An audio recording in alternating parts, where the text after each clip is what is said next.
The following programming is sponsored by Mark J. Bernstein. The views expressed do not necessarily reflect the views of this station, its management, or Beasley Media Group. Entrepreneur, founder, author, and financial advisor Mark Bernstein helps high-performing business owners turn their visions into reality. Through his innovative work and the Forward Focus forums, Mark connects entrepreneurs to resources that fuel their success. Founders Forum is a radio show and podcast where entrepreneurs share their journeys, revealing the lessons they've learned and the stories behind their success. Join Mark and his guests for a mix of inspiration, valuable insights, and a little fun. Now, let's dive in. Good morning, America. How are you? I say that pretty much every show, and I mean it. I really mean, how are you? I don't know when you'll be listening to this, but we just had a federal government shutdown go into effect at 12:01 this morning. I think that's the time it went into effect. And nobody knows how long this is going to be and how many firings there are going to be and how many jobs lost, etc. But we don't get political on this show. I'm just sort of telling you the environment we're coming into today as we speak. However, we're looking out the window of WWDB AM station in Ballackinwood, Pennsylvania, and it's a gorgeous day. It's always sunny in Philadelphia, sometimes. And we're happy to be here, and I'm happy to be here with our guests today, Jim and Nancy, who I'll introduce to you in a minute. We always have a topic of the day, and the topic of the day that I wanted to talk about is commitment. It happens to be one of the core principles of our company, March Forward, a financial planning company. Don't talk a lot about that on the radio. Probably should more. More of you should know what it is I do as a fiscal therapist, financial planner. But commitment is really important. We only want to work with clients that are committed to our process because we're committed to it. And we want their commitment to match ours and vice versa. So it's very important in my life. It's very important in my personal life. But everybody has to question their commitment sometimes and ask themselves, are you really committed? And in my case, I was in a little group that I work with, some personal development. Somebody read this story that I'm gonna give you the highlights of. Might even read it to you because it's pretty powerful. And it exactly applied to me. And I thought, something I thought I was committed to, maybe I really wasn't. And I have to decide if I'm going to be committed or not. So this is it. This is from Denise Donahue, who, if you're in the mortgage business, may know her. She does podcasts and videos and things like that. And she said, I was fed up. So I called a fitness coach and said, I'm ready to get in shape. And the coach said, yeah, great. Here's the plan. And the plan was so simple. And you know what I said? I can do all that. I can eat that. I can walk. I can follow this plan. But I said, I can't track my food. It's just not my thing. I've done programs before, but never been good at tracking. And you know you have a good coach when her response was, no problem, but then I am not the coach for you. And she said, Denise said, like what? I'm trying to hire you. And she said, here's what it taught me. If you want something bad enough, you'll do anything. It's not, I'll go 95%. No, you commit to it because it's that important. You need people in your life bold enough to tell you no and slap that awareness back in sight. Do you really want it or only when it's convenient? So it goes on, but I'm going to just say it was funny because my wife and I just hired a nutrition coach because I've got to lose the middle. You know, I've been working out, I'm strong, I've got a lot of good things going, but if I don't lose that middle, it's going to cause health issues down the road. So we hired this coach. And I said to my wife, yeah, but I don't know if I'm going to track the food. I've done that many times. Of course, it worked when I did it, but it's painful. You don't necessarily want to do that. But I realized, even before I read this, it was in my mind, I think I'm going to have to do that. Now I say, I'm going to do it. If I'm committed, I'm going to do it, even though I don't like it. I know you guys have had some experience with commitment. Tell me what this all means to you and how it applies in your lives. First of all, Mark, thanks for having us. It's my pleasure. It's a privilege to be here today and to be with you and to have us tell our story and to get our message out into the world and out into the greater Philadelphia area. Commitment is hard. Commitment is very hard. To me, personally, it means doing things that you may not want to do because there are other things that are either more fun or easier. They're not as difficult, but you can't do anything if you're not doing 100% and get it done right. And we've had that. I'm going to introduce you formally in a minute. Okay. And let's complete that thought once people know what it is you're doing. Fair enough. It'll make more sense. Nancy, you have anything to add to that? No, commitment to me, again, is, as Jim said, following through, honoring your word, and being true to yourself and to the people that you surround yourself with. That's great. And by the way, I'm going to take a quick break while you guys are talking because we forgot to turn on the camera. I do this all the time for video. So we're going to come right back in a second after I introduce you guys. So this is Jim and Nancy Richardson. They're co-founders of Front Porch Cohousing and MP Equity Holdings. They are, as parents of a 31-year-old son with developmental differences, they know the struggles families face around lifelong housing. Their mission is to build neuro-inclusive communities where belonging, dignity, and independence are the standard. Right. So they are business people their whole lives, and we'll talk a little bit about that, who started a nonprofit with a very powerful vision. And I know there's a great need. In fact, I know personally people that are interested in their project because they have the great need in their families. So officially welcome to you guys. Thanks again. Thank you. I'm going to ask you, Jim, to start out a little bit with your background because we share something background in terms of our educational background, and give us the kind of long enough story for me to turn on the camera to about, your education, what it led into your career, and ultimately what you're doing today. And Nancy is going to chime in as well. Tell us a little bit about your background. And you were the original impetus for this, your son. So it's important that we get that in too. So we'll start going. I'll come back in a second once I get the camera on. Go ahead, Jim. Sure. So long time ago, I would have thought that my career would have been as a music teacher. I was always good at music and played in the school band and the high school band, and then ultimately was going to Temple School of Music to major in music education as a keyboard major. And I remember my entrance exam, I played in a very, very large church in Center City, church organ, the Toccata Fugue in D minor, better known as theme from Phantom of the Opera. And I did go to Temple and quickly realized that my business goals, my desire to do good in the world would be better served if I wasn't in music. So I left the music curriculum and then turned to business. Very long story short, I've been in the tech space my entire career. Most recently was at IBM for 15 years. Met my lovely wife, Nancy, at a company before that where we were both in tech together.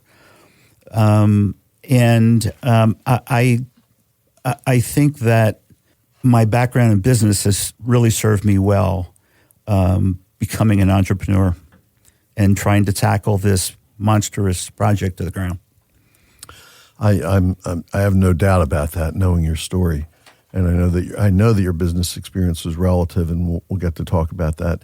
Nancy, tell us a little bit about you and how you came up with this idea. Sure. I grew up in Philadelphia, just like Jim.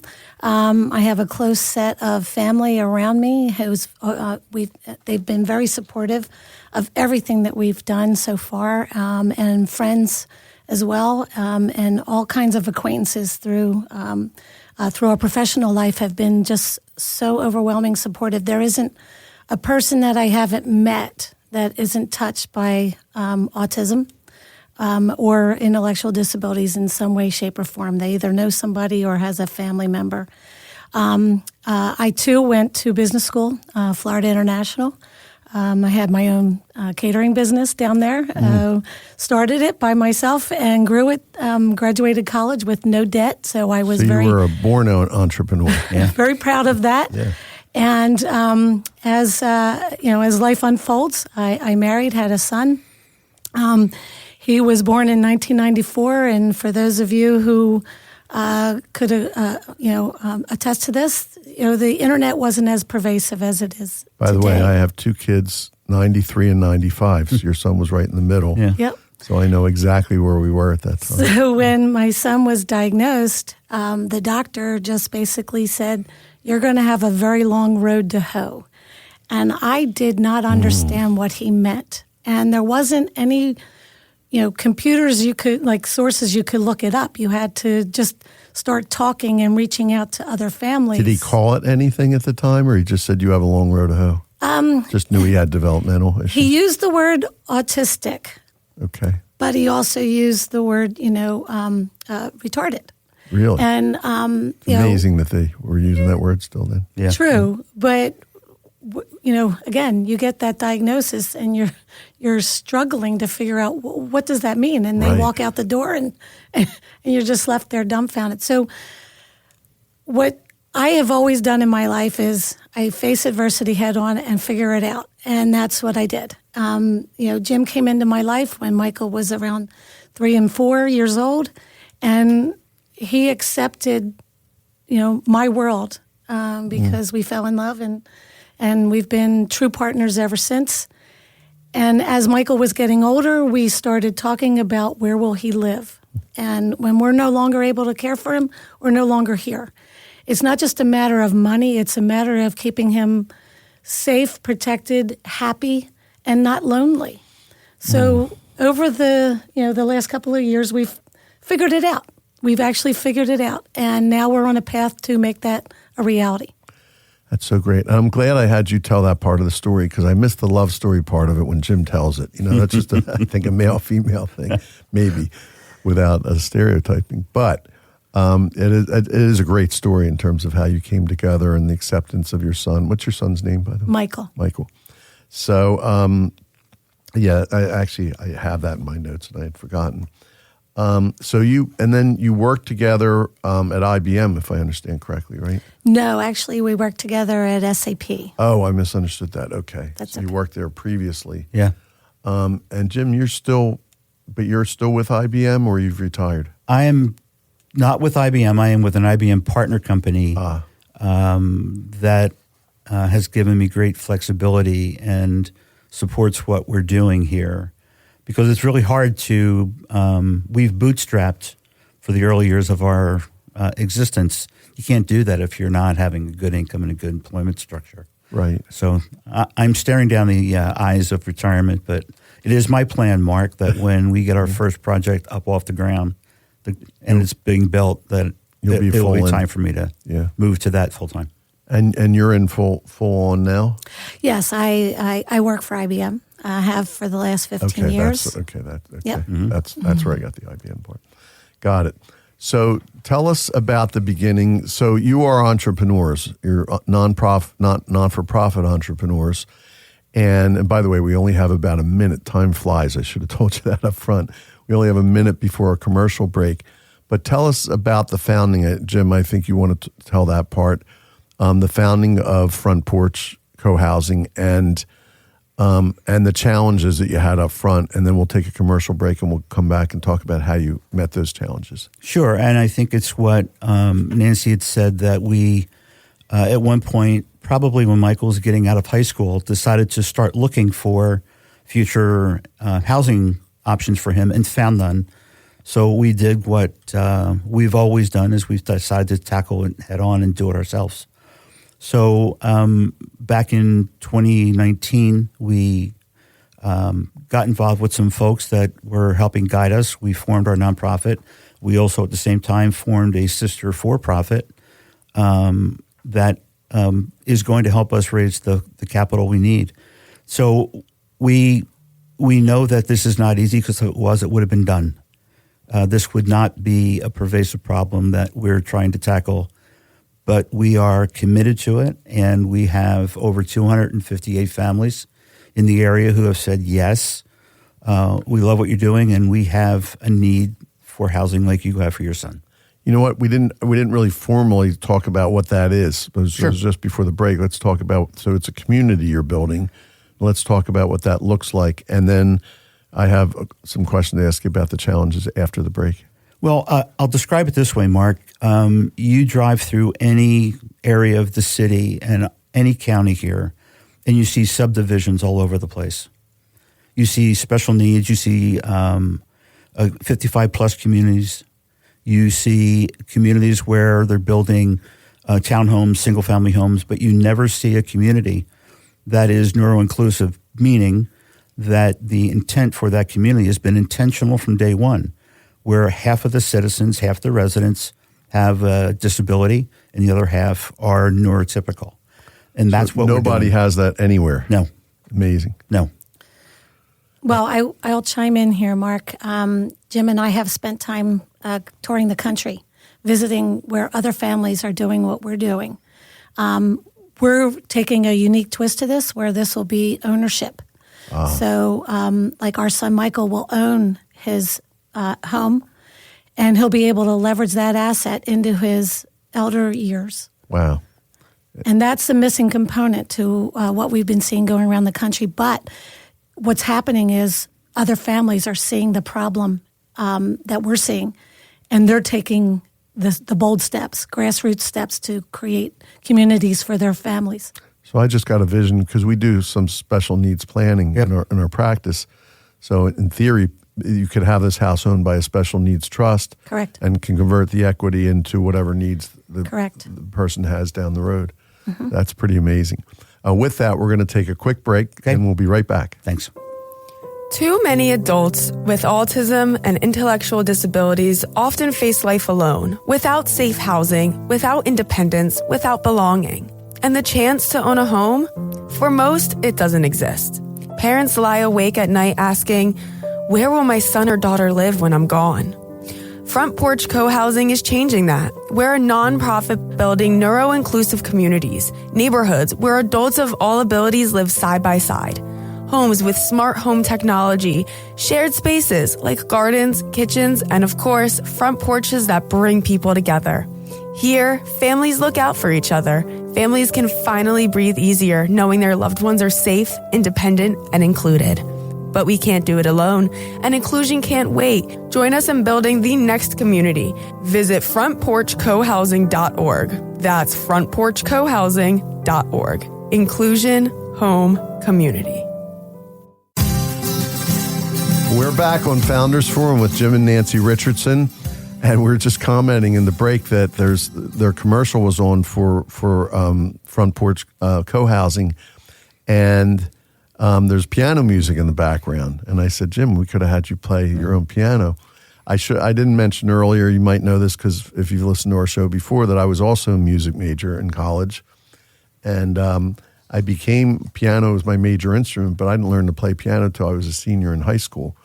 I was a trombone major or trombone player, and I didn't want to go in as a trombone player. And I wanted my focus was theory and composition, so I really needed to have the piano. So I talk about committed. I must have practiced 4 hours a day for the year before, so I could get in as a piano major in my sophomore year of college at Delaware. And I did it, but was never really a performance person, but enough to be able to compose and to work the piano that way, anyway. But, And Mark, I was a trumpet secondary. oh, how about that? Yeah. So were you in the marching band? I sure was. So at Delaware, they told me, first of all, I was going to be a trumpet player, but I had braces, and the high school band director said, "Oh, you can't play trumpet with braces."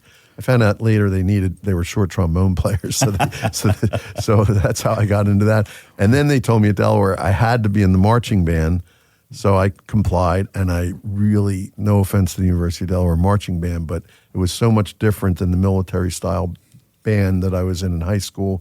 That was competitive, and this was kind of rinky-dink, and we had to learn dance steps to Neil Diamond songs for the first show, and I'm like, I can't do this for 3 years. There's no way I'm doing this. So I found out a loophole, and I was able to get out because I was a piano major. I didn't really need to be in the marching band. Good for you. So I got it, and I could get back to focusing on playing bass, which is what I really like to do, in bands and things like that. Anyway, that aside.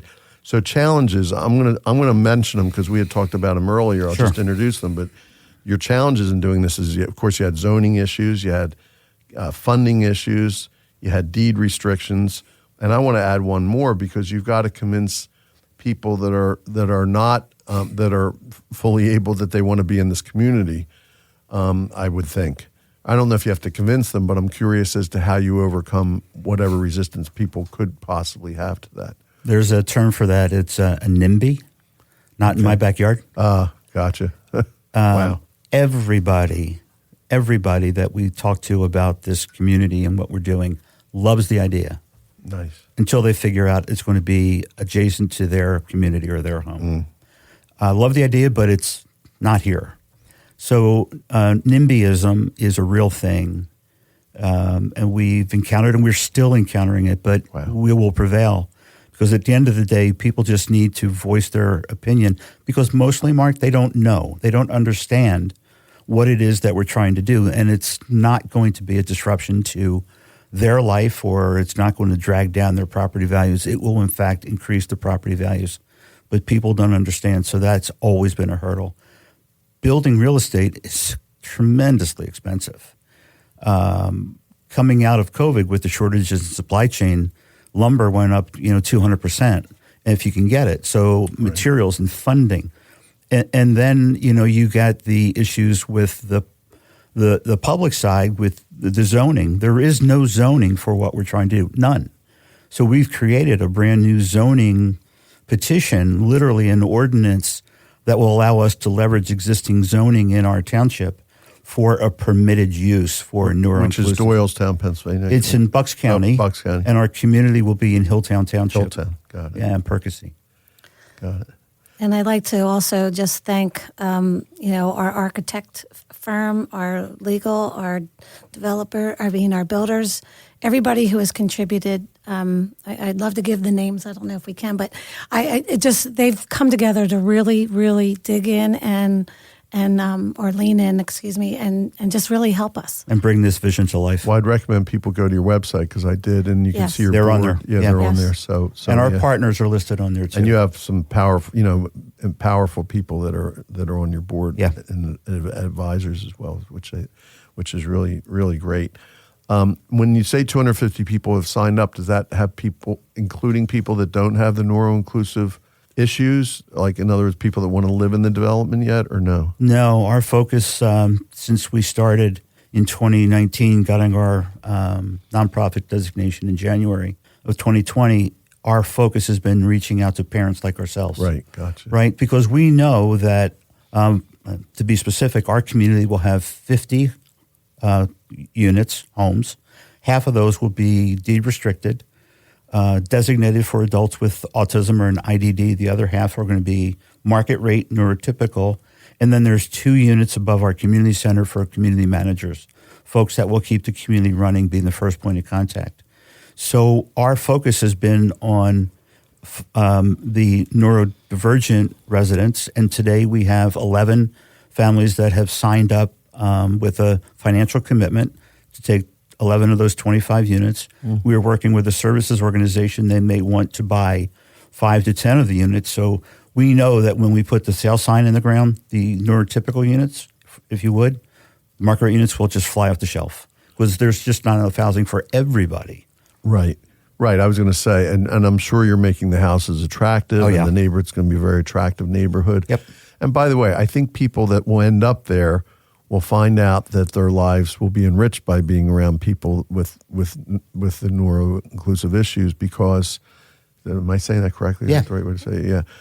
Because I think that's because I know people like that, and it's their lives will be enriched. And I just want to give you a perspective.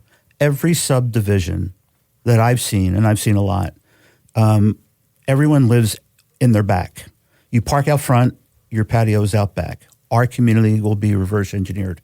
Traffic will be around the perimeter with people coming into the middle of the community, right? So we're going to live together on our front porch. Very interesting. So it's going to be an intentional community where there'll be community activities and people care about and for each other as neighbors. So I assume you'll have an association and yes, sir, that will help drive a lot of that. That's I love this. The idea is amazing to me. And it all starts with design, Mark. So, when you design an intentional community, you're thinking about all of these things.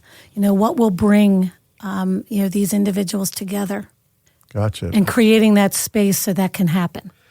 I just realized this. We only have 3 minutes left. I was just giving the signal. It's unbelievable.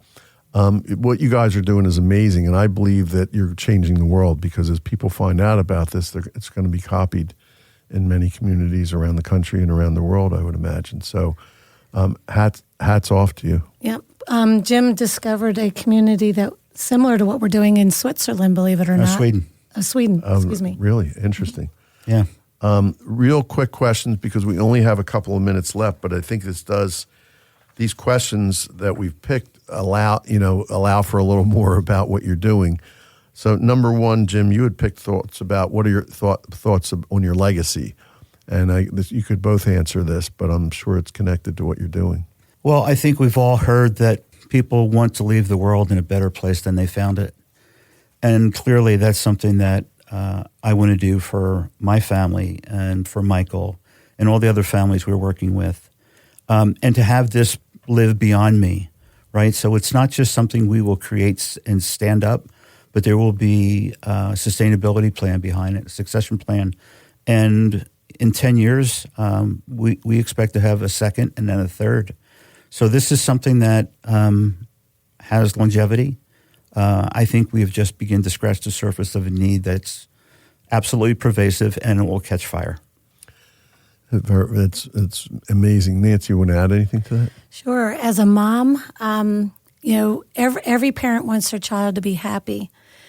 When you have a child who has autism or an intellectual disability, it's not just about happiness. It's making sure that they're safe, making sure that they live in a protected environment of sorts, have the opportunity to grow and develop and be part of something. And I just don't want him to be lonely. Yeah. And that's the front porch concept that we've come up with, is that when you invite people to come and talk with each other, that loneliness goes away. And that actually has been proven to help individuals with intellectual disabilities grow in a positive way. That sense of community belonging and support gives them the confidence to live their life in a good manner. Real quick, in a few seconds, because that's literally all we have left, is what if you either of you were speaking to your younger selves, what advice would you give you in hindsight? My younger self, actually nothing. I'm where I need to be. I love it. Jim, anything to add for you? No, I just never saw this. 10 years ago, I didn't see this in my future, but now I can't imagine it not being here. It's wonderful. Thank you both for being here. This has been a great interview, enlightening, inspiring to me. And thank you all for listening, and we'll look forward to speaking with you again next week on Founders Forum. Thank you.